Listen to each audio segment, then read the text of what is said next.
Привет! Привет, неугомонные звуколюбители! Сегодня я вам хочу представить сравнение двух компактных акустических систем, естественно, вот Edifier. Это модель MR3 и S880DB MK2. К этому сравнению я подошел, читая вопросы пользователей, которые по-прежнему часто спрашивают, какая система лучше из разных других систем, не обязательно этих, и какую им выбрать. Я хочу еще раз сказать, что я не знаю, какую вам выбрать, потому что лучшей системы не существует. Потому что если бы она была, то остальные системы не выпускались. Это как с автомобилями, знаете. Уже не говоря о обилии брендов, там Toyota, допустим, была бы, осталась одна. Но нет, выпускают еще всякие BMW, Mercedes и прочие немецкие автомобили. То же самое примерно и с колонками. Это бесконечная история. То есть бесконечно будет появляться новые модели, закрывая те или иные ниши, предлагая вам тот или иной букет свойств, в том числе акустических, к чему я, например, склонен. Я склонен обсуждать акустические свойства этих систем, как акустических систем, а не как предмет потребления, который имеет, допустим, Bluetooth-ход или не имеет, или еще что-нибудь, или ножки у него какого размера, или регуляторы какого, или даже какие у них интерфейсы. Все это, конечно, вам очень важно, но кардинально на звук влияют именно вот это, динамики, и организация этих динамиков, то есть фильтры, которые их разделяют, и параметры, которые в итоге получаются в соединении резонатора, то есть некой коробки фазоинверторной. Эти обе системы представляют собой корпуса фазоинверторы, резонаторы, построенные на этом принципе, и объединяет их то, что у них примерно одинакового размера басовые динамики, поэтому я их вам сегодня и предлагаю. 3,5 дюйма. Но более подробно чуть позже о параметрах этих систем. Но сейчас я быстренько хочу оговорить то, зачем я именно вот эту пару выбрал в качестве теста, в качестве сравнения, в качестве батла. В чем интрига, так сказать. Какую же выбрать систему вам конкретно, вот эту или эту. Ну, чтобы больше не возвращаться к этой теме, то возможности этих систем, то есть интерфейсы, возможности подключения, возможности управления, регулировки, это отдельная тема, это вы сами отлично посмотрите в параметрах этих систем или в моих обзорах, или в других обзорах, неважно. А мы же остановимся на том, что, собственно, влияет в основном на звучание, как они организованы, почему эдики, допустим, решили выпустить, была же вот эта, нет, вот эта система, зачем они еще эту выпустили?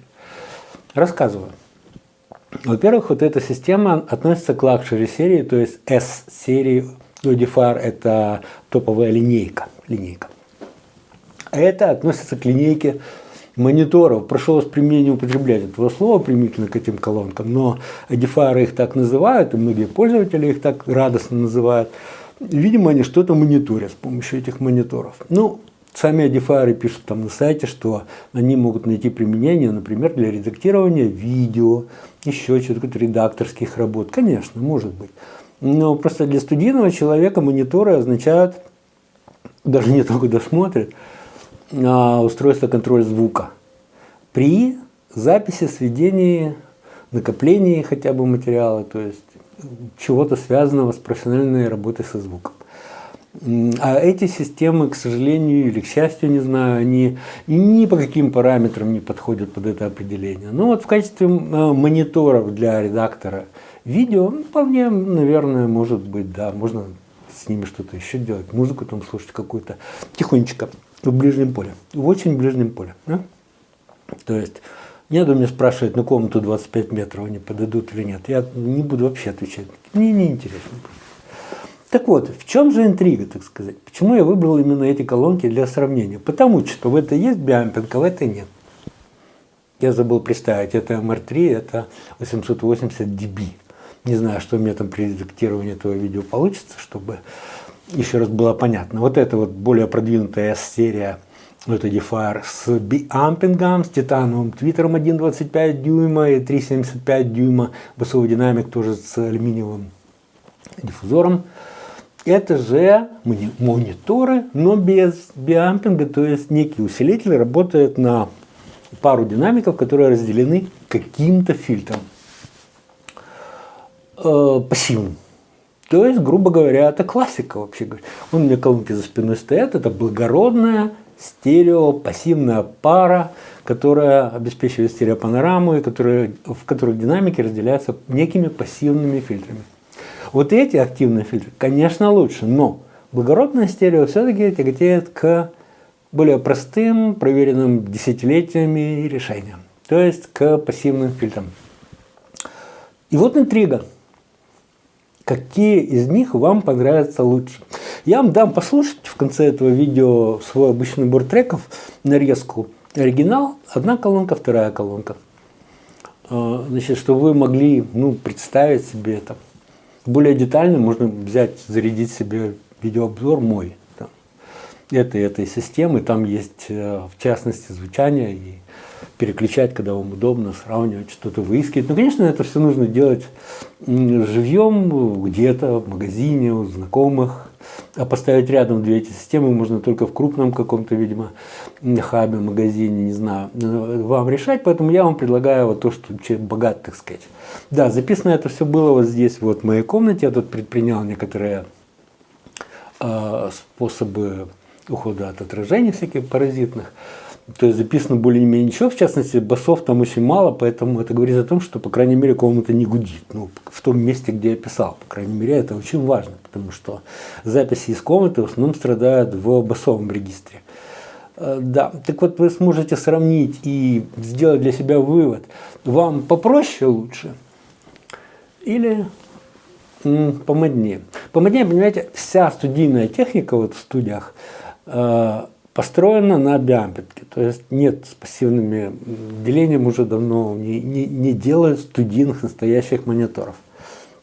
Кстати, их же давно не делают с усилителями не класса D. То есть, поэтому, если кто-то сейчас будет писать, что это китайская, значит, погремушка с усилителями класса D, то да, вот примерно так, с усилителями класса D. Точно так же, как в мониторах там за 15 тысяч долларов. Примерно на тех же чипах, между прочим. Texas Instruments оригинальных, других просто нет. Поэтому критика тут надо поприжаться, как бы заглянуть себе вглубь и спросить, откуда, собственно, дровишки со знаниями вот этими глубокими про китайский этот ширпотреб. Да. Сейчас я вам расскажу коротко, напомню параметры этих колонок в сравнении, потом померяем, наверное, импеданс, чтобы для особо продвинутых пользователей было веселее. И послушайте. Пишите, конечно, в комментариях, что вы об этом всем думаете, как у вас вообще аудиожизнь протекает, на что чаете. Кстати, меня спрашивают люди про какие-то новые модели. Я зашел на сайт Edifier, там ничего не было. Там были какие-то новые две у AirPulse, во-первых, это не Edifier, а во-вторых, я запросил тут нашего европейских представителей, если дадут, то я попробую обозреть, так сказать. И, кстати, мне очень интересно было бы, чего вы ожидаете от новых моделей. То есть не просто новую модель, а вот зачем тебе? Тебе не хватает списка того огромного, который уже есть, или вот в чем прикол-то? Хотелось бы понимать. Я не пользуюсь такими колонками. Еще раз, я не рекламирую. Они очень хорошие, но я не рекламирую. Не говорю, что их надо покупать. У меня таких колонок нет, не было и не будет. Потому что мне они не нужны. Я пользуюсь большими какими-то колонками. Но, впрочем, могу обойтись и без них тоже, потому что у меня хорошая музыкальная память, и я могу в голове прокручивать с чудовищной достоверностью звучания и плакать от этой музыки, впитывая, так сказать, себя прекрасно. Но это почти не шутка, поэтому вы поймите правильно. То есть у многих людей, которые хорошо в этом разбираются, нет никаких колонок. В частности, у музыкантов они есть крайне редко, только для того, чтобы что-то там было. Вовсе не по какому-то осмысленному принципу отобрано. А вот вам необходимо это брать по каким-то вменяемым причинам, требованиям. И причем, чем точнее вы эти требования оговорите, сформулируете, так правильно скажем, тем более покупка, приобретение будет соответствовать вашим надеждам. Иначе как пальцем в небо. То есть он меня спрашивает, какая лучше. Ну какая тебе разница, что я считаю, какая лучше. Ну скажу. Кстати, из вот этих двух, какая лучше? Я не знаю, какая лучше. С акустической точки зрения, в смысле, вот как по звучанию, ну, мне показалось, что одна пара мне понравилась больше. Ну, я не настаиваю на этом вообще, во-первых, а во-вторых, это событийно, то есть на какой-то композиции, там, в каком-то моменте, фрагменте и так далее. А так, чтобы однозначно, нет, такого я себе не могу позволить ни вам сказать, ни себе признаться. Давайте рассмотрим, что заявляет Edifier в своих служебных внутренних документах на эти две модели. Перед вами описание S880 модели, которую мы уже, впрочем, в обзоре рассматриваем, но тем не менее. Глядя из космоса, могу сказать, что мы будем сравнивать две модели, основанных на басовиках одинакового примерно калибра. Это 3,75 дюйма модель 880 или 3,5 дюйма модель MR3. Можно сразу отметить различия в интерфейсах. Обилие интерфейсов у 880, а тут присутствуют и аналоговые входы, и цифровые, и Bluetooth, и USB. В то же время, как у скромницы MR3, впрочем, тоже обозначенных как студийные мониторы, этих интерфейсов значительно меньше. Здесь только аналоговые интерфейсы и Bluetooth, на который, впрочем, обещан Hi-Res аудио, добавлю, очевидно, что wireless.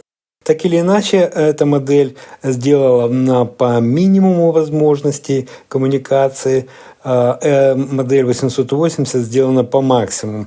Не знаю, все ли возможности этой системы сможет пользователь использовать, но платить он в любом случае будет за все.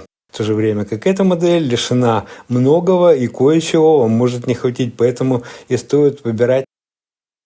Конечно, основой сегодняшнего сравнения есть сравнение биампинга в виде 880 модели против обычного усиления и обычного соединения для модели MR3. Я хочу вам наглядно показать, насколько различно звучат и как, в чем заключается разница в звучании между этими моделями. Но, однако, оговорите сервисные опции этих моделей, их возможности по коммуникации, управлению, подключению я обязан все-таки вам показать. Предупредить, так сказать. Хотя, вообще говоря, по управлению обе эти модели поддерживают Edifier Kone X приложение, которое позволяет вытворять какие-то чудеса с управлением звучания этих моделей. Поэтому в этом плане, несмотря на различия в стоимости и даже группе товаров, эти колонки чем-то схожи, конечно. Ну и мощность, конечно, без биампинга MR3 имеет всего 36 Вт, допустим, всего. А модель с биампингом S880 имеет 88 Вт, которые распределены вот таким вот образом. На Twitter идет по 12 Вт и на басовой динамике 32 Вт на каждый. Нужно ли это, воспользуются ли они ими, это уже дело другое. Но в любом случае мощность лишней здесь не будет, в том плане, что она обеспечит так или иначе передачу пиковых уровней сигнала, которые в конечном итоге определят достоверность звучания, качество, класс звучания. Итак, посмотрим, чем же Twitter 1,25 дюйма увеличенного размера с титановой диафрагмой и с алюминиевой же диафрагмой басовый динамик 3,75 дюйма. Чем они отлично звучат от вот этой модели, которая имеет 1-дюймовый динамик Twitter и 3,5-дюймовый динамик. Вот перед вами они на фотографии. В обзорах этих систем я рассказывал более подробно. Здесь хочу просто отметить различия между этими двумя моделями с тем, чтобы сравнение было каким-то упорядоченным, чтобы было понятно, откуда берется разница в цене, мы с вами понимаем. А та разница в звучании, которую я вам сейчас попытаюсь продемонстрировать, конечно, определяется их реальными техническими свойствами, возможностями, примененными технологиями, приемами и материалами, которые здесь изложены. Продвинутым пользователям наверняка для полного счастья не хватает демонстрации настройки резонаторов этих систем для того, чтобы сравнить басовые возможности. Вот перед вами кривая импеданса MR3 увидите ее. Ну, на это смотреть не надо, мы будем сравнивать только на часть, которая относится к резонатору. А вот 880 модель. Давайте их сложим и сравним, чтобы спрогнозировать, что они могут по басам десять. Вот такая вот картина. Итак, верхнюю часть мы не рассматриваем, мы рассматриваем нижнюю. 880 модель, на мой взгляд, настроена несколько пониже, допустим, 63 Гц, а MR3 настроена несколько повыше, в районе 7,10 Гц, но при этом ее два горба импеданса мне представляются более оптимальными, более корректными. Они мне нравятся больше, так скажем. Про 880 такое впечатление, что из Васечки выжимали последние 50 грамм. Ну, если вы понимаете, о чем я. За всем пока, дорогие мои. Слушайте, смотрите, пишите.